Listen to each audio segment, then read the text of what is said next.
Uma das evidências da volta de Cristo é a manifestação e a aparição do Anticristo. Essa talvez é uma das palavras assustadoras no Novo Testamento. Mas o termo anticristo tem um significado em grego em duplicidade. Anti, aquele que se coloca contra. Mas ao mesmo tempo, anti significa no lugar de. Não é à toa que quando uma cobra pica uma certa pessoa, essa pessoa deve se deslocar a um posto de saúde, a um hospital, a fim de receber um antídoto. E esse próprio antídoto vem do próprio veneno da cobra, que é aplicado ali uma substância que agirá contra o próprio veneno. Mas esse antídoto vem do próprio veneno da própria cobra. Assim também, a figura e o papel do anticristo significa se colocar no lugar de Cristo, ousar ser o que Deus não intentou que ele fosse. Essa é uma das ações mais devastadoras da humanidade, desde a queda, com o princípio da queda de Adão no Jardim do Éden, e desde lá, os primórdios, até os dias de hoje, o homem tem ousado usurpar a posição que Deus não intentou para ele. Além disso, esse mesmo homem tem usurpado uma autossuficiência. Desde o renascimento cultural e muito antes o humanismo, com todas as suas tendências, trazendo o homem como a medida de todas as coisas, rompendo o paradigma de que Deus não é a medida de todas as coisas, da Idade Média, esse homem veio a ser estabelecido como uma medida padrão. E ao chegarmos ao iluminismo, encontramos a razão humana. O texto sagrado nos afirma que maldito é o homem que confia no homem. O texto sagrado também nos afirma que eu não posso me estribar, nem você, no nosso próprio entendimento. Não podemos confiar em nossa razão, ela é falha, ela é limitada. Não podemos confiar na nossa própria natureza humana, ela é corrupta, ela é má. Mas a graça de Cristo é suficiente sobre as nossas vidas.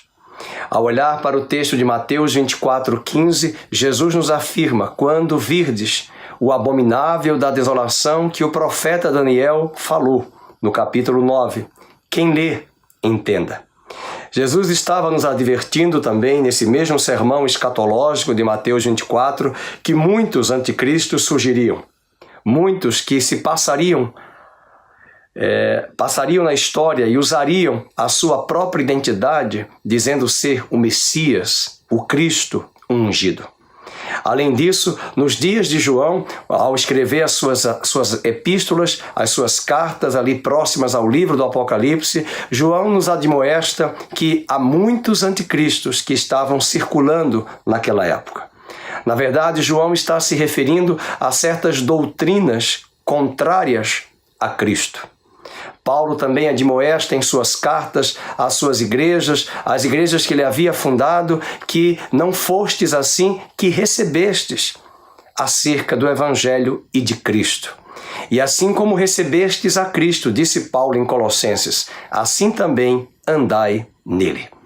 Era muito comum nos dias antigos, do início da igreja primitiva, profetas, pastores, apóstolos, transeuntes circularem entre as comunidades.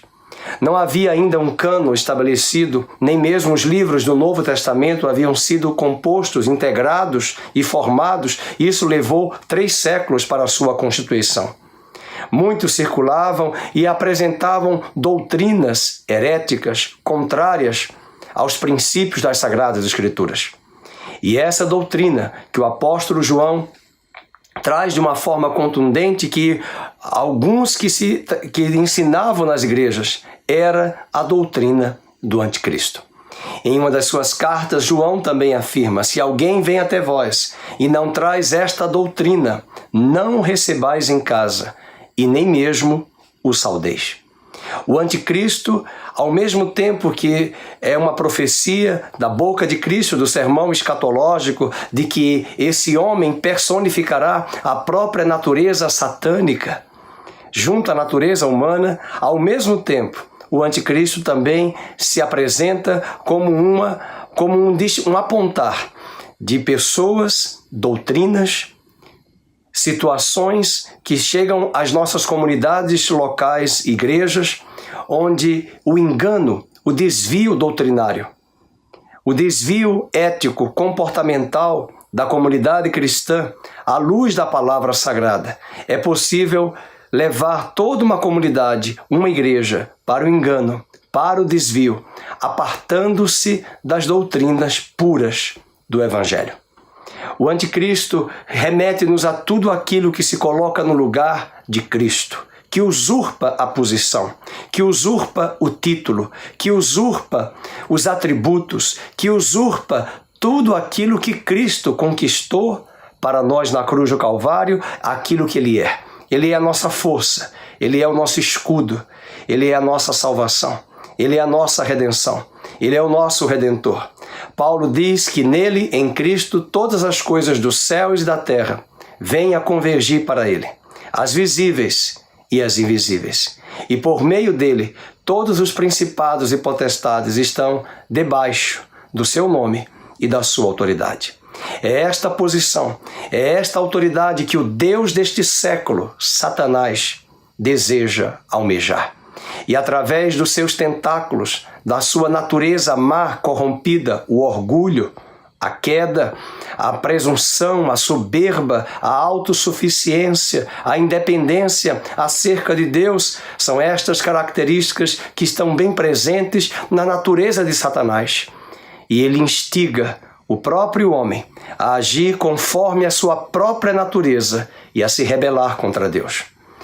Quando Jesus afirma, quando ouvirdes falar que o anticristo está no lugar santo, quem lê entenda. Não apenas o anticristo nos aponta para a pessoa do próprio Satanás agindo através de um homem e influenciando toda a humanidade e levando esta humanidade em rebelião contra Deus. Essa mesma pessoa do anticristo, na metáfora de Cristo, no discurso de Cristo em Mateus 24, também nos desafia e nos aponta para um comportamento doutrinário, herético, enganoso, acerca das doutrinas bíblicas deturpadas, distorcidas, a fim de obter a sua grande finalidade, um esfriamento espiritual, um apostatar-se da fé, um rebelar-se contra Deus, muitas vezes não consciente, mas inconsciente.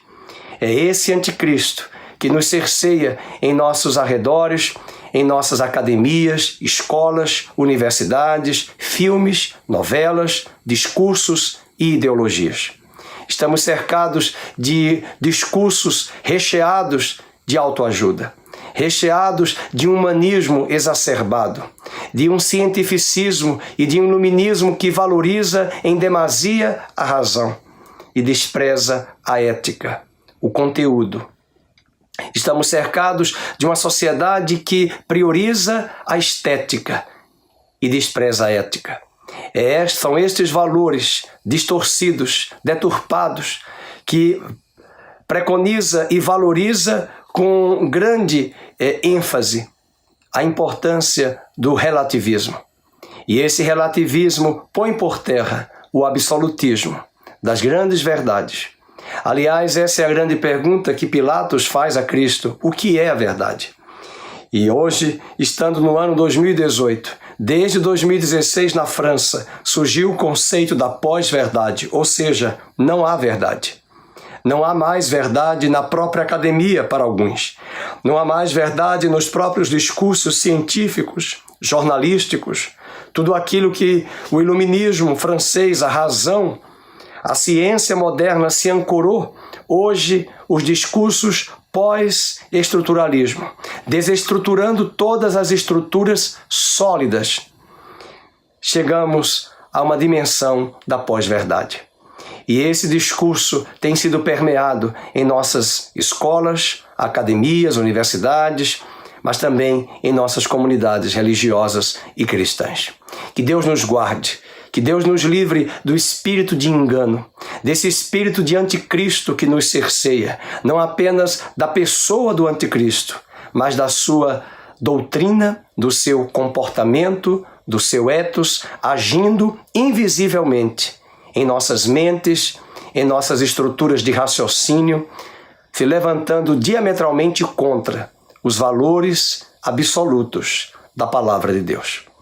Segundo a tradição reformada, a Bíblia é a inerrante Palavra de Deus, escrita sim por homens, falhos, onde ela mesma não omite as falhas humanas, aponta seus erros, suas quedas, seus deslizes, mas conduz esse mesmo homem ao encontro daquele homem perfeito, nascido de mulher, Cristo Jesus, que se torna o que nós éramos na cruz do Calvário, pecado, a fim de nos outorgar a sua vida, para que não mais vivamos a nossa vida, mas possamos viver a nova vida em sua natureza, a natureza de Cristo, o homem perfeito, santo, imaculado. Que Deus nos dê discernimento, que a oração de Paulo à igreja de Éfeso seja uma constante, que o Deus e Pai de nosso Senhor e Salvador Jesus Cristo conceda-nos o espírito de sabedoria, de inteligência, de discernimento, de temor do Senhor, para que possamos conhecer e experimentar qual seja a largura, a profundidade, a altura e o comprimento do amor de Deus, a fim de que possamos compreender com todos os santos e chegar à estatura de varão perfeito, à maturidade da vida cristã, o nosso alvo, a imagem de Cristo sendo formada em nós. O anticristo há de se levantar contra tudo que é de Cristo, tudo que apresenta a posição, a postura, a dimensão, a ética e o comportamento. Disse Jesus: quando, pois, virdes o abominável da desolação que o profeta Daniel nos falou, quem lê, entenda. É esse anticristo que tem estado ao nosso redor. Mas o apóstolo João também diz: maior é aquele que está em nós do que aquele que está no mundo. E aquele que está em nós é o Espírito Santo, o Espírito do homem perfeito. E ele tem construído uma grande obra em nossa vida, a mente de Cristo sendo formada em nós. A mente de Cristo formada através dos valores, das Escrituras Sagradas, dos princípios bíblicos em nosso homem interior. E à medida que lemos as Sagradas Escrituras, estudamos e nos expomos à sua ação, ela tem poder, como disse Paulo em Efésios capítulo 5, de nos lavar através da lavagem da água da Palavra de Deus. Deus abençoe a sua vida e que Ele nos conceda o discernimento nesses dias maus acerca da doutrina do anticristo. Em nome de Cristo Jesus oramos. Amém.